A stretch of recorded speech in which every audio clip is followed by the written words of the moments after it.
इस चैनल का उद्देश्य किसी भी जाति, धर्म, मत, संप्रदाय, मजहब की धार्मिक भावनाएं, आस्था को आहत करना नहीं है, बल्कि हमारा उद्देश्य प्राचीन ग्रंथों, ऐतिहासिक दस्तावेजों एवं पुरातात्विक प्रमाणों के आलोक में समाज को सत्य से अवगत करवाते हुए उनमें तार्किक और समीक्षात्मक दृष्टिकोण को बढ़ावा देना है।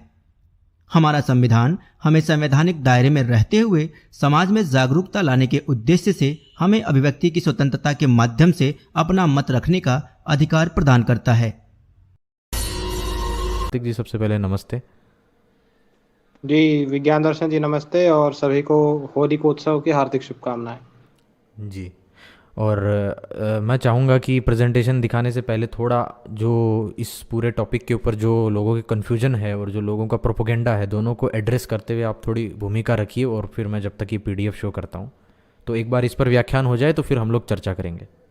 जी ठीक है। सभी दर्शकों को नमस्ते। नटराज जी, विज्ञान जी और पहरी जी, सभी को नमस्ते। होली का दहन और समस्त वासंती नवश्रेष्ठी की हाँ सर, शुभकामनाएं। सभी को नमस्ते।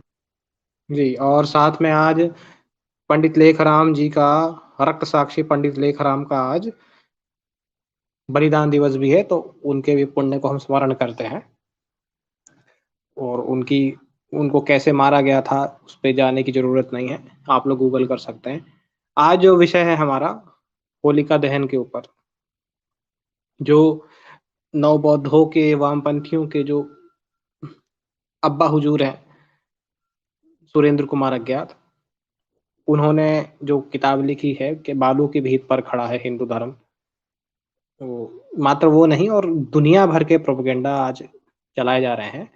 तो आज जो स्ट्रीम है वो बहुत ज़्यादा ज्ञानवर्धक नहीं होगी। मेरा तात्पर्य है कि हम बहुत अधिक इसमें शास्त्रीय टेक्निकल चर्चा नहीं करेंगे, इसमें जनता को आने दिया जाएगा, ऐसा हमने सोचा है, क्योंकि ये पीपीटी पहले डिटेल रूप में हम दिखा चुके हैं। और यदि हम पूरा का पूरा व्याख्यान करना शुरू कर दें तो कई लोग होलिका के पहले कई लोग खुद दहन हो जाएंगे, क्योंकि इसमें बहुत सी शास्त्रीय बातें आ जाती हैं, वो सब सिर के ऊपर से निकल जाएगी। तो ये उस समय जो जर्नी वगैरह के जो बाबा जी थे, उनको व्यंग्य करने के लिए ऊपर श्री श्री सर्वज्ञानी कार्तिकेयानंद महाराज, ये ऐसा लिखा था कुशवाहा जी ने। ठीक है, विज्ञान जी इसको आगे कीजिए थोड़ा। तो इसमें बहुत लंबा एक्सप्लेनेशन हम नहीं देंगे, क्योंकि इसको हम समझा चुके हैं। देखिए, आप सबने होलिका पे कहानियां सुनी होंगी, मम्मी से, पापा से, दादी से, नानी से, कि भाई प्रहलाद जो बहुत बड़े विष्णु जी के भक्त थे और जिनके समय पे नरसिंह अवतार हुआ था, और इस अवतार का उल्लेख आता है मुख्यतः भागवत पुराण में आता है। और होलिका के बारे में ये चीज़ प्रचलित है कि उसने प्रहलाद को अपनी गोद में लिया। वो बहन थी हिरण्यकश्यपु की, और उसको वरदान था कि उसको अग्नि जला नहीं सकती, तो अग्नि में वो प्रहलाद को लेकर बैठ गई। लेकिन विष्णु जी ने उस वरदान को पलट दिया, वो वरदान प्रहलाद को लग गया और होलिका जल के राख हो गई। पर इस पे नैरेटिव बहुत सारे बनाए गए हैं आने वाले सालों में, जब से ये नवबौद्ध वाद जो है बढ़ा है। कई लोग उसको मूल निवासी स्त्री कहते हैं, कई लोग उसको कहते हैं कि उसकी हत्या कर दी, एक महिला की हत्या को या उसको जिंदा जलाए जाने को हम त्योहार क्यों मनाएं। तो ये इनकी मूर्खता है, क्योंकि होली हो या दीपावली, ये हमारे मौसम से जुड़े हुए त्योहार हैं। ये वैसे त्योहार नहीं है कि कोई मर गया था या किसी को मार दिया था तो मनाने लगे। ये कोई आवश्यक नहीं है कि दीपावली तभी मनाई गई जब रामचंद्र जी अयोध्या से लौटे, जबकि ये नवसेष्टि है। नया जो धान कटता है उसकी आहुतियां दी जाती है, और उस गट्ठर को होलक कहा जाता है। तो ठीक है, इसको आगे कर दीजिए, इस पेज को, जी। क्रांतिकारी शोध पर। अज्ञात ने आरोप लगाए थे कि इसमें गुप्तांग सूचक टीका टिप्पणी की गई। हाँ, ये वाला भी आगे बढ़ा दीजिए।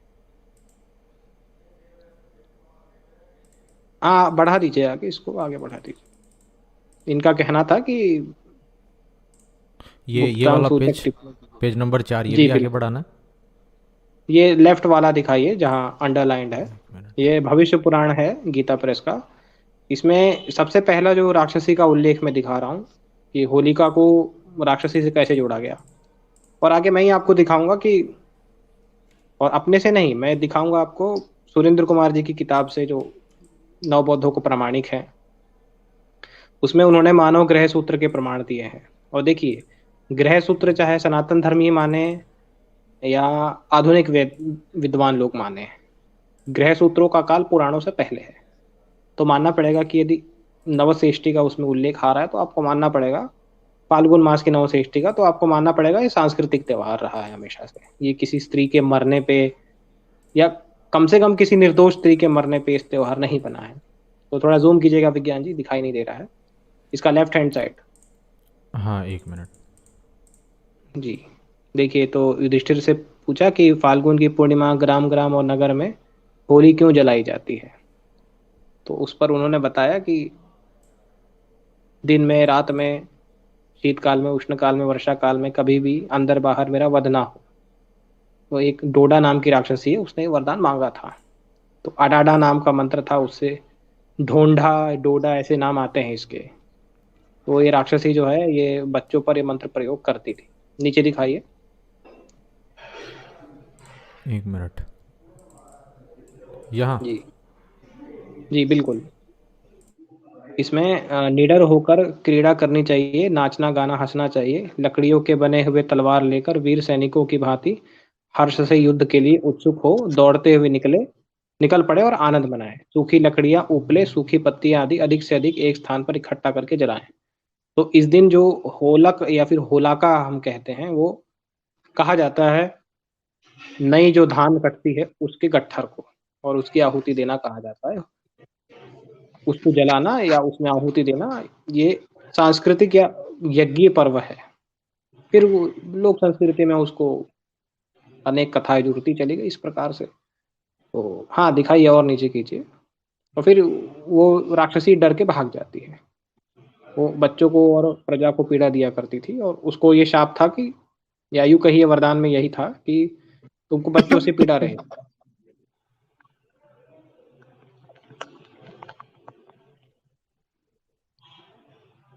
राइट वाला पेज दिखाना है या नीचे नेक्स्ट स्लाइड? लेफ्ट वाला ही दिखाइए, लेफ्ट वाला दिखाइए। एक मिनट।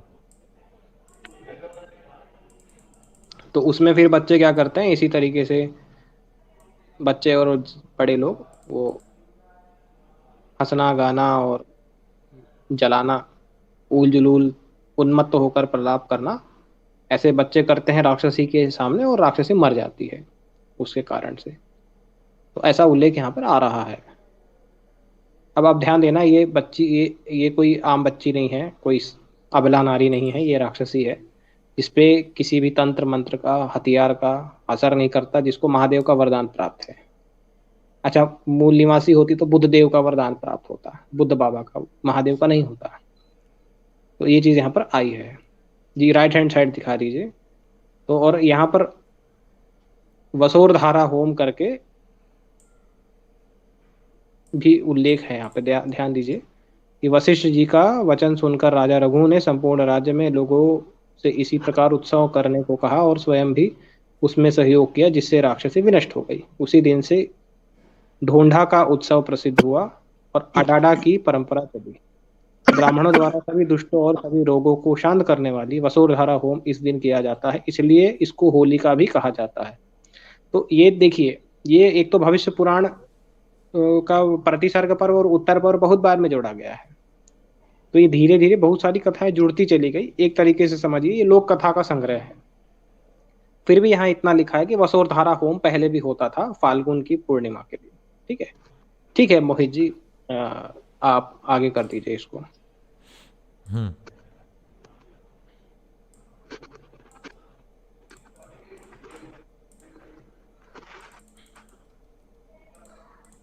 हाँ, जो काला डब्बा बना है ना, वहां दिखाइए। जी बिल्कुल।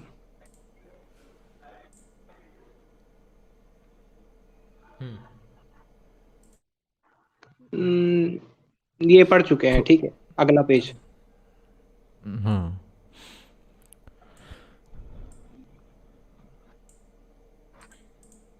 तो ये संस्कृत श्लोक भी आप देख लीजिए।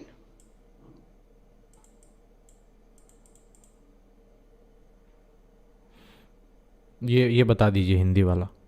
जी, वही है, वो जो ऊपर बताया वही है। राक्षस नाशक मंत्रों से आहुतियां दीजिए। राक्षस नाशक मंत्र होते क्या है? रोग नाशक मंत्र होते हैं। हाँ, बस वो उसी का उल्लेख है यहाँ पर। हाँ, वैसे इनका ये था कि रोगों के शमनार्थ हवन करते हैं, इसलिए ये होलिका कही जाती है। तो आप लोग साफ देख लीजिए, एक तो गुप्तांग सूचक कोई शब्द नहीं है जैसा अज्ञात नहीं ने। मिला। ये पूरे पूरे पाठ में कहीं नहीं मिला। हाँ, खैर मुख्य आरोपी था भी नहीं ये, कोई करता भी नहीं है आरोप, पता नहीं इन्होंने कहाँ से लिख डाला। हो सकता है इन्होंने, हाँ वो कोश रहा होगा ना, वो कोश रहा होगा, उसमें से इन्होंने पढ़ा होगा शायद। तो ये भागवत का पन्ना है इसमें। हाँ, रेड वाला दिखाइए, हिंदी पाठ, भागवत पुराण है ये, इसे भी दिखा रहे हैं हम आपको। हाँ, लेफ्ट राइट दोनों दिखाइए। इसमें ये मैंने क्या दिखाने की कोशिश की है कि हिरण्यकश्यपु जो था वो ब्रह्मा जी से वरदान प्राप्त किया हुआ व्यक्ति था, और कश्यप जी के वंश में जन्मा था। इसलिए उसको भी कोई ये नहीं कह सकता कि ये हमारा माई बाप था, ये या फिर ये हमारा तथाकथित मूल निवासी था। थोड़ा जूम कीजिएगा, लेफ्ट हैंड नीचे जूम कर दीजिए थोड़ा, लेफ्ट लेफ्ट। और एक बात और, वो खुद यज्ञ आदि करता था। देखिए, अपना हम्म। सिर पृथ्वी पर रखकर उसने उनको नमस्कार किया, ब्रह्मा जी को। तो बुद्ध जी को या बुद्ध प्रतिमा को नमस्कार नहीं कर रहा है वो, तथाकथित ब्राह्मणवादी था या मनुवादी था राजा, ठीक है, हिरण्यकशिपु भी। और ठीक है, राइट हैंड साइड का दिखाइए। अच्छा, मजे की बात यह है कि ये एक भी ऐसा प्रमाण नहीं देते जिससे होलिका या हिरण्यकशिपु या रावण या कंस, ये महिषासुर, इनके पूर्वज साबित होते हैं। ये एक भी प्रमाण नहीं देते। हाँ, वो कह रहा है कि चित्त चेतना धन इंद्रियों के स्वामी आप ही है, वेद होता अध्वर्यु ब्रह्मा ये सब आप हैं, आप ही संपूर्ण प्राणियों की आत्मा है, इत्यादि इत्यादि। आप सर्वज्ञ हैं, सर्वंतर्यामी है, अनंत है, अपार है, अनादि है। तो वो आस्तिक है। मैं ये बताना चाह रहा था ये दिखा के कि वो आस्तिक है। हिरण्यकशिपु ईश्वर में, सब में उसकी आस्था है। तो वो ना नास्तिक था, ना वो मूल्यवासी था, वो कट्टर ब्राह्मणवादी था, बस आचरण से गलत था। जी, अगला पेज दिखाइएगा। तो यहाँ बौद्धों का कोई लेना देना नहीं है। दूसरे भी कुछ पुराण है जैसे पद्म पुराण, उसमें उसको कट्टर शिव भक्त दिखाया गया है, और वो विष्णु जी के भक्तों से चिढ़ता था। तो उससे भी कुछ साबित, इतना ही साबित होता है कि भाई इसमें बौद्धों का तो कोई लेना देना नहीं, दूर दूर तक, यदि उसको सही भी मान ले तो। तुम्हें वर देने आया हूँ, जो इच्छा है वर मांग लो। तो वर वही मांगता है ना, मैं घर के अंदर मरू, ना बाहर मरू, ना दिन में मरू, ना रात में मरू, ना देव मार पाए ना कोई मार पाए, बस यही सारी बातें हैं। हाँ, ये दिखाने के लिए है कि वो ब्रह्मा के वंश में था, और कश्यप, कश्यप जो है वो कश्यप जी के वंश में था वो। हाँ, अब पद्म पुराण दिखा रहे हैं इसमें। होलिका का गोद में लेके बैठना नहीं दिखा सकते आप।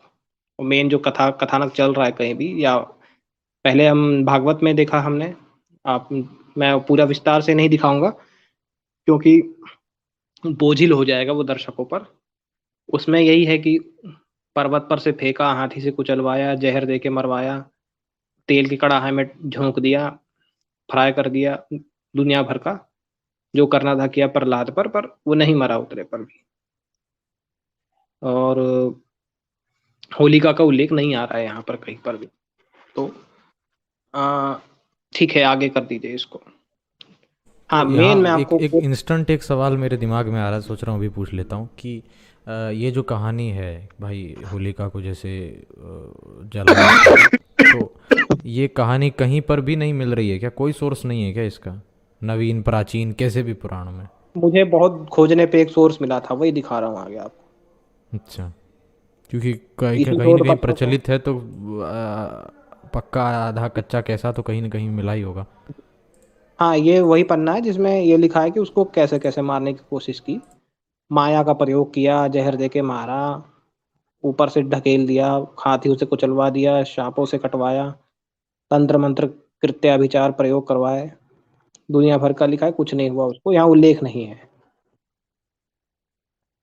हाँ बर्फ में डाल दिया, दहकती आग में डाल दिया, समुद्र में फेंक दिया, पता नहीं क्या क्या किया, पूरा उल्लेख है यहाँ पर। तो कुल मिला के मतलब उल्लेख नहीं आ रहा है मुख्य प्रकरण में। ठीक है आगे दिखाइए।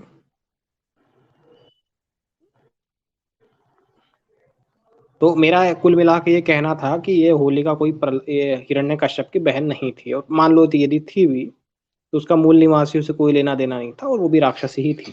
यदि हम प्रचलित कथा को भी माने तो भाई, गोद में लेके तुम जला के मारना चाहते हो अपने भांजे को, तो ये कोई अच्छी बात थोड़ी है। ठीक है आगे दिखाइए। तो यहाँ तक सप्तम स्कंद है भागवत में, ये चीज आती है अध्याय पहला। पूरा उल्लेख है कि कैसे कैसे पीड़ा दी गई है प्रहलाद को मारने के लिए, कैसे कैसे कृत्य किए गए, और वो हर बार बच गए। आगे दिखाइए, हम्म। क्योंकि विस्तार पूर्वक वर्णन हम कर चुके हैं। तो हाँ, ये आप कह रहे थे ना, देखिए जी। ये उल्लेख आता है नारद पुराण के पूर्वार्ध में। नटराज जी ऑफ कर लीजिए माइक। नारद पुराण के उत्तरार्ध पूर्वार्ध में आता है, अध्याय 124 श्लोक 80 और 81, देखिए। हाँ आप थोड़ा जूम कीजिए विज्ञान दर्शन जी। एक मिनट। हम्म। हाँ 80 जी। There are two opinions about the burning of Holika. One opinion this ogress and Rakshasi. Holika was a terror to Prahlad, hence people burn her with wood to accomplishment of songs and instrumental music. This is the burning of Samvatsar. ठीक है, in opinion of others it is burning of Kam. Thus, O leading Brahmana, you shall know that there are many tradition in the world. तो बहुत सारे tradition रहे हैं घर संसार में। तो एक कहानी में बताया कि राक्षसी थी, ऑग्रेस थी, उसने प्रहलाद को आतंकित करती थी, इसलिए लोगों ने उसको जला के मार डाला। ये उल्लेख आ रहा है। तो मैं तो सनातन विज्ञान दर्शन जी आपको समझ गया होगा कि बड़ी मुश्किल से एक रेफरेंस मिला, और तो वो भी। यानी अगर मैं इस बात पर थोड़ा अगर टिप्पणी करूं तो अगर जो लोग आक्षेप लगा रहे हैं कि भाई देखो एक स्त्री को जला दिया ये वो तो इतना भी नहीं लेकर के आ पाएंगे। अगर हम उनसे अभी बैठ कर के मांगे ना कि प्रमाण, ये अभी पीपीटी अगर मैं हाइड कर दूं और बोलूं कि लाओ प्रमाण लाओ, तो मुझे लगता है एक ढेला नहीं ला पाएंगे वो लोग आक्षेप लगाने वाले। इसमें आक्षेप क्या करेंगे कि मतलब बच्चे को मार रही थी तो लोगों ने मार डाला, भाई प्रहलाद राजकुमार था, हो सकता है जब वो राजा बन गया हो तब की घटना हो ये, ऐसा भी हो सकता है। नहीं, वो इसका भी रेफरेंस नहीं ला पाएंगे, इस कहानी का रेफरेंस ही उनको नहीं पता होगा, ये बताने के बाद भी वो नहीं ला पाएंगे, इतना मैं हाँ चैलेंज सही के साथ बात कह है सकता हूँ। तो ये बस जी। खाली कमेंट बॉक्स में इंस्टाग्राम पर इधर उधर लड़ने में ही व्यस्त हैं, एकेडमिक में इनका जो पोटेंशियल है वो ज़ीरो है। जी इसकी टिप्पणी दिखाना चाहता हूँ मैं, अच्छा नहीं है क्या। हाँ संवत्सर से दाह्योऽयं पापा नामिति होलिका। हाँ वो ऊपर दिखाइए, लक्ष्मी नारायण संहिता वाला। हम्म। संवत्सरस्य दाहोऽयं पापानामिति होलिका प्रह्लादेन शुभस्मिता शंकरेण कृतः कामदाहोऽयं होलिकामता कल्पवेहने दाहस्य भिद्यते तु कथानकम। ये लक्ष्मी नारायण संहिता एक ग्रंथ है, उसके अध्याय 280 कृतयुग संतापन में मैं 100 150 और 151 श्लोक में ये उल्लेख आता है कि कई लोग संवत्सर में होलिका नामक पाप का दहन मानते हैं, जो प्रहलाद को मारने आई थी, हम्म। या फिर शंकर जी के द्वारा काम देवता का दहन। और कल्प भेद से अलग अलग कहानियां हैं, तो मतलब साफ है, देखिए साफ लिखा है। अब से कल्प भेद से हर घटना रिपीट होती है, ये सब इन सबको तो मैं नहीं मानता, क्योंकि वैदिक प्रमाण नहीं है इस पर। फिर भी यदि माने तो भी इतना हम निष्कर्ष निकाल सकते हैं कि इस विषय में बहुत सी कथाएं प्रचलित थी। तो उसमें होलिका की भी हो गई, जिसमें वो प्रहलाद को मारना चाहती है, उसके हो सकता है कोई महिला हो जिसने, राजा थे वो, उनको मारने की कोशिश की हो, जहर देने की कोशिश की हो, तो मॉब ने उसको मिलके मार डाला, ऐसा कुछ हो सकता है। या वो जब, है ना, ऐसा कुछ भी हो सकता है, या राजकुमार थे उस समय मार दिया हो, या जब बड़े हो गए हो, राजा बने हो प्रहलाद, पर उसकी कुल समय मिलाकर की। के नेगेटिव कैरेक्टरिस्टिक्स में आ रहा है ये इसका पूरा हाँ, पात्र। और बिल्कुल उसको यदि आप मान भी लो कि चलो ठीक है वो मूल निवासी थी, मान लिया, तो ये कोई बात है क्या कि आपका मूल निवासी स्त्री या पुरुष किसी बच्चे को मारेगा, वो भी राजकुमार को, तो उसको छोड़ दिया जाएगा? तो ये तो कोई नहीं मानेगा ना। और चलिए आगे, तो मैं बालू की भीत किताब का प्रमाण दिखा रहा हूँ। वैसे मैं मूल ग्रंथ का भी दिखा सकता था, पर इनके जो प्रामाणिक है ऊपर लिख रखा है उन्होंने, प्रकांड ज्ञानी मानव ग्रह सूत्र के हैं ये, देखिए, जूम कर दीजिए इसको। होली होलिका या होलाका, देखिए मानव ग्रह सूत्र का प्रमाण दे रखा है इसमें कि नए अन्न का यज्ञ किए बिना नई फसल स्वयं ना खाएं, वसंत ऋतु की पूर्णिमा को जौ से यज्ञ करें। ठीक है, तत्पश्चात पूरी विधि का वर्णन मानव ग्रह सूत्रकार ने ऐसे किया है, फाल्गुन की पूर्णिमा में। ये दिवाली की तरह शुरू किया है इसको। फिर ये मंत्र दे रखे हैं, ठीक है।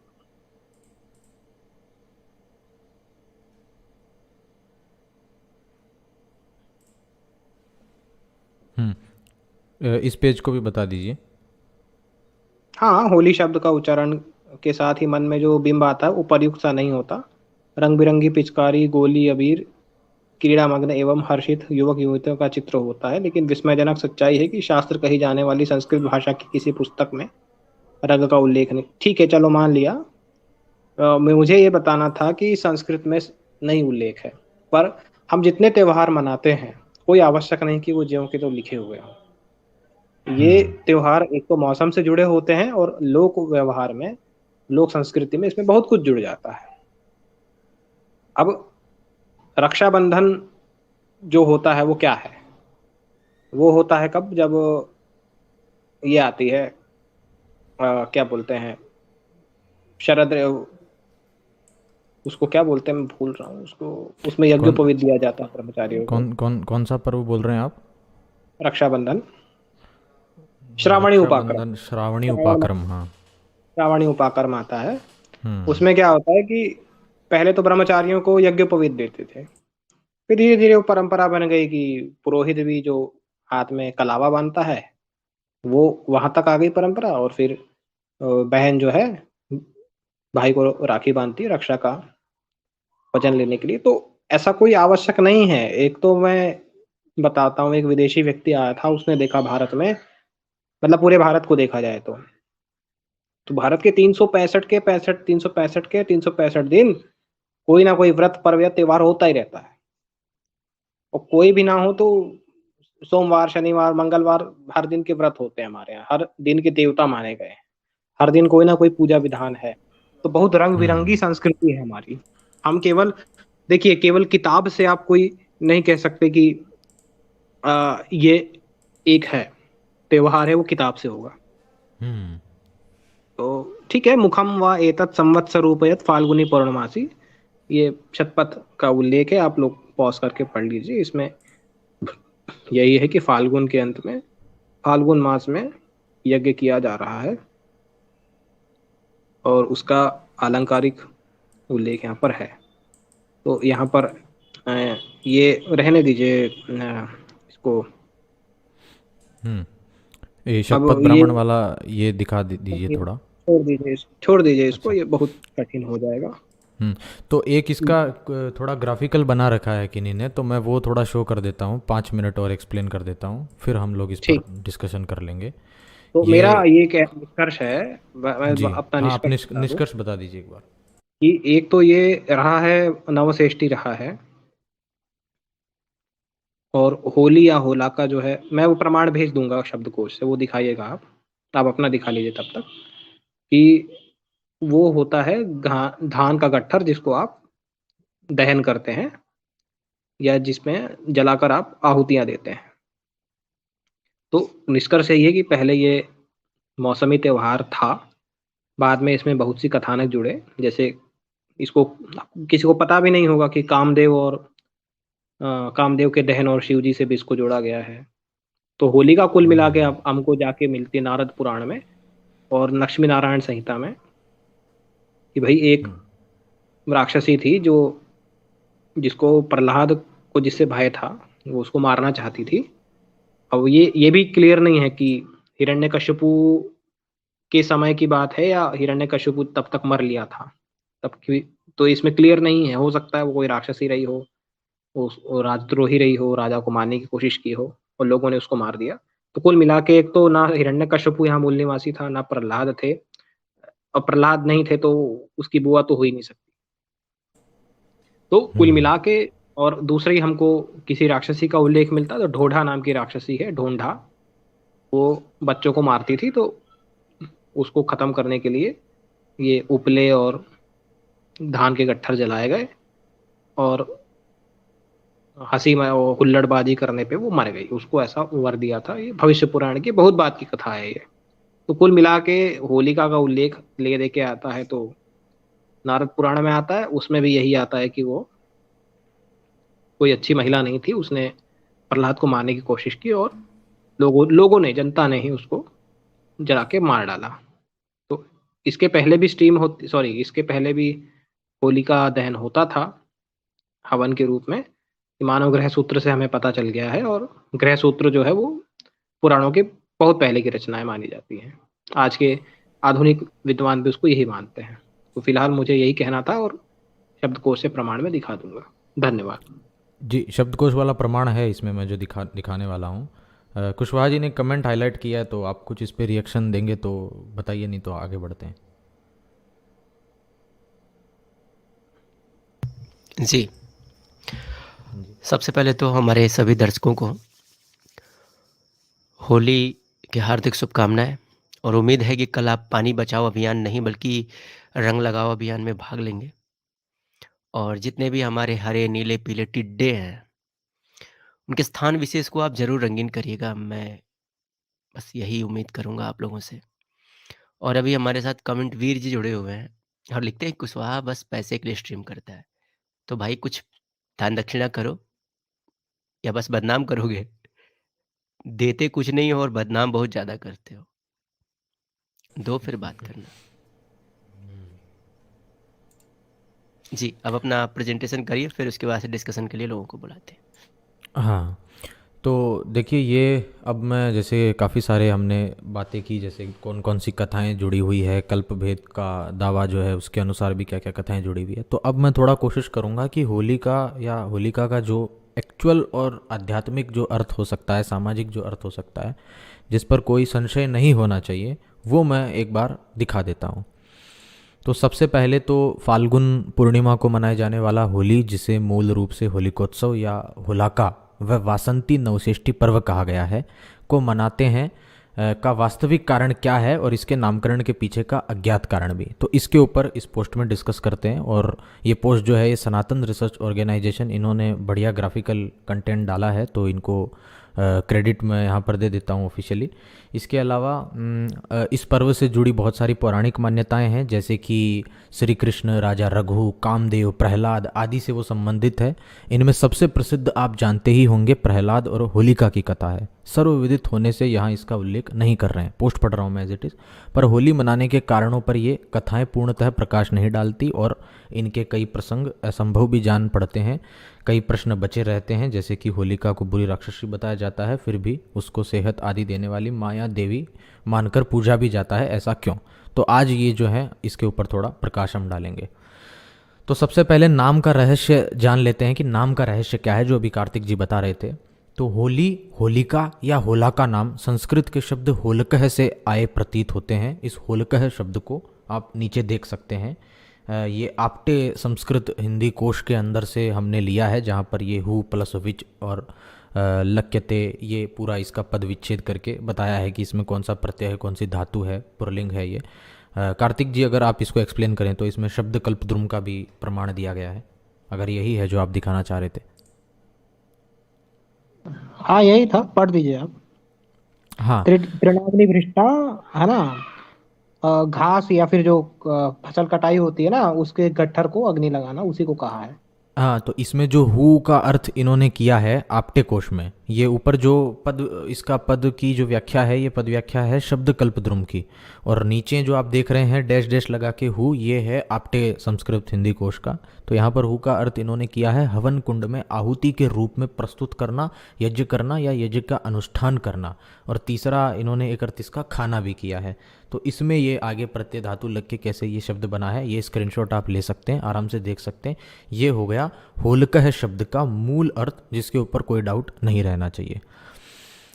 अर्थात अग्नि में अध पके शमी धान्य, फली या दाल आदि द्विदलीय अन्न को होलक कहते हैं। तो ये इसका एक हम मोटा मोटा रूढ़ अर्थ ले सकते हैं कि जो अन्न होता है उस अन्न को हम होलक कहते हैं। कई लोगों का ये भी मत है कि प्रहलाद होलिका की कहानी में जौ का बाली जो जल जाती है होलिका, तथा उसके अंदर का हिस्सा जो नहीं जलता है, प्रहलाद का प्रतीक है। तो ये इसका एक प्रतीकात्मक अर्थ है। आप एक साइड में एक चित्र देख रहे हैं जहाँ पर कौन सा होलिका है और कौन सा प्रहलाद है, ये इसमें आपको दिख रहा होगा। खैर, यह तो स्पष्ट है कि भुने हुए अधपके जौ आदि को होलक कहते हैं, और इनसे त्यौहार मनाने के कारण ही इसे होलाका, होली आदि नाम दिए गए।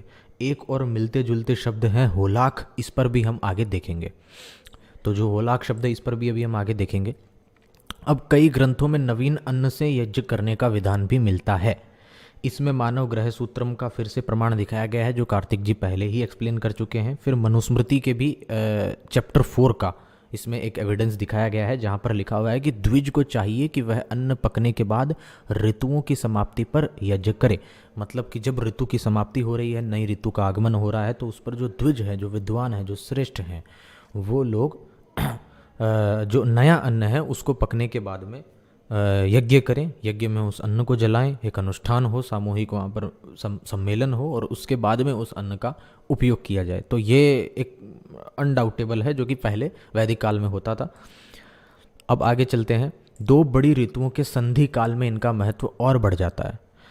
नवीन फसल के होने से ऐसे समय में रोग आदि भी बढ़ जाते हैं। अतः इस पर्व को होली का न सिर्फ सांस्कृतिक महत्व मिलता है, बल्कि आध्यात्मिक व वैज्ञानिक कारण भी अवश्य मिलते हैं। अब आजकल उसका रूप कुछ विकृत हो गया है, वो बात अलग है। अब वैज्ञानिक कारण पर हम कुछ बात कर लेते हैं। तो होलिकोत्सव कब से शुरू होता है, इससे जुड़ी कुछ कहानियों को भी देखते हैं। हालांकि जैसा कार्तिक जी पहले ही बता चुके हैं कि होली दीपावली ऐसे त्यौहार है जो ऋतुओं के संधि काल में आते हैं, और इनमें नवीन जो फसलें हैं उनके यज्ञ को भी शामिल किया जाता है। तो ऋतुओं के संधि काल में हमारे यहाँ पर कृषि प्रधान देश था।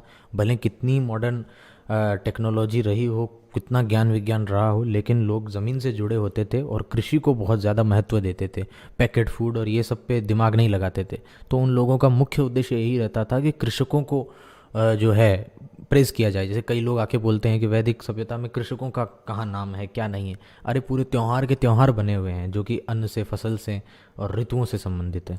तो ये आक्षेप भी यहाँ से खंडन हो जाता है इसका। तो कहानियाँ आपने लगभग सुनी है। प्रहलाद होलिका की कहानी, जिसमें होलिका के अग्नि में भस्म होने पर बालक प्रहलाद की जीत हुई थी। राजा रघु के शासनकाल में अदृश्य होकर बच्चों को मारने वाली ढूंढा राक्षसी, जिसे उपले पत्ते आदि जलाकर मारा गया था, इसकी भी कथा है, जो अभी सेम कार्तिक जी ने बताया। फिर तीसरा है पूतना व बाल कृष्ण की कथा, जहाँ श्री कृष्ण की रूप बदल कर आई पूतना पर विजय।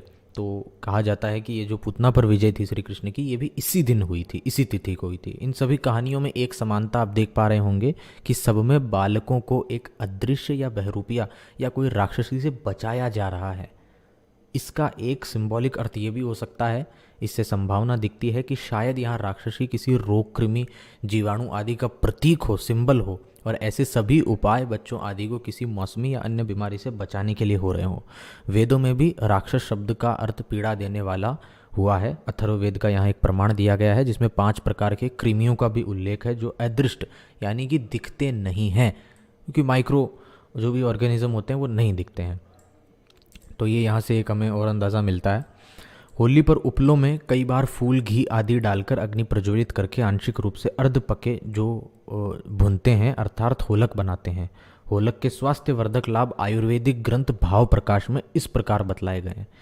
तो इसका एक नीचे 3 नंबर वाले का साइटेशन नीचे है, उद्धरण, और ऊपर ये भाव प्रकाश के इस प्रकरण के अंदर आपको 5वें प्रकरण के 162वें में आपको ये मेदनाशक शब्द मिलता है, जहाँ पर अल्पवात कारक और कफ त्रिदोष नाशक ये भी आपको मिल जाता है। तो इसका भी आप स्क्रीनशॉट ले सकते हैं। डिटेल में इसको एक्सप्लेन नहीं करेंगे, लेकिन ये जो इसमें घृत आदि जो डाले जाते थे, जो पदार्थ डाले जाते थे, तो इनका आयुर्वेदिक भी अनेक इसके लाभ हो सकते हैं। आधुनिक समय में इस पर कई शोधों की आवश्यकता है, लेकिन फिर भी इतना तो सर्वमान्य है कि जो स्वास्थ्य के लिए अत्यंत लाभकारी है।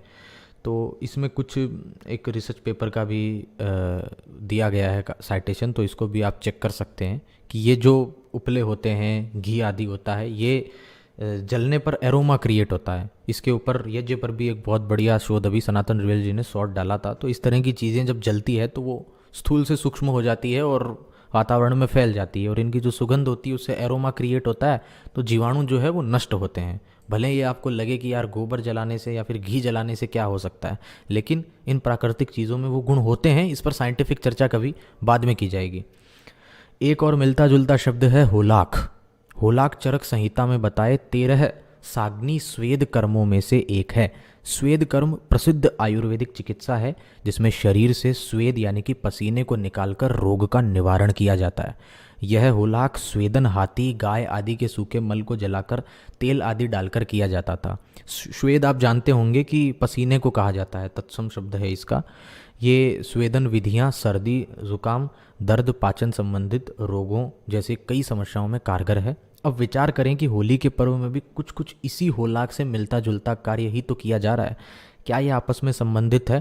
तो ये अंत में जो पोस्ट में लाइन लिखी हुई है कि क्या ये आपस में संबंधित है, ये मैं आप लोगों पर छोड़ता हूँ कि ये आप इसको कितना महत्व देंगे, कैसे इसको जोड़ते हैं। लेकिन चरक संहिता में जहाँ पर ये चीज़ है, इसको हमने यहाँ पर उद्धृत कर दिया है, तो आप लोग इसे अपनी अपनी बुद्धि के अनुसार चेक कर सकते हैं। तो ये प्रेजेंटेशन ख़त्म होती है। इससे इतना निष्कर्ष निकलता है कि ये बहुत प्राचीन परंपरा है। मानव ग्रह सूत्र में इसका प्रमाण है, मनुस्मृति में इसका प्रमाण है, शतपथ ब्राह्मण में इसका प्रमाण है। भले इसके साथ में अनेक जो है रिचुअल्स जुड़ गए हों, जो कि जुड़ना कुछ भी गलत नहीं है अगर आप बुद्धिपूर्वक आप उनका उपयोग करते हैं तो, लेकिन ये बहुत प्राचीन परंपरा रही है, वैज्ञानिक परंपरा रही है। इसका संबंध ऋतुओं से था, एनवायरनमेंट से था, प्रकृति से था, और एकदम इको फ्रेंडली ये त्यौहार मनाया जाता था। और आज भी ये बहुत बदलाव के बाद भी ऐसा नहीं है कि इससे पर्यावरण को कहीं नुकसान हो रहा हो।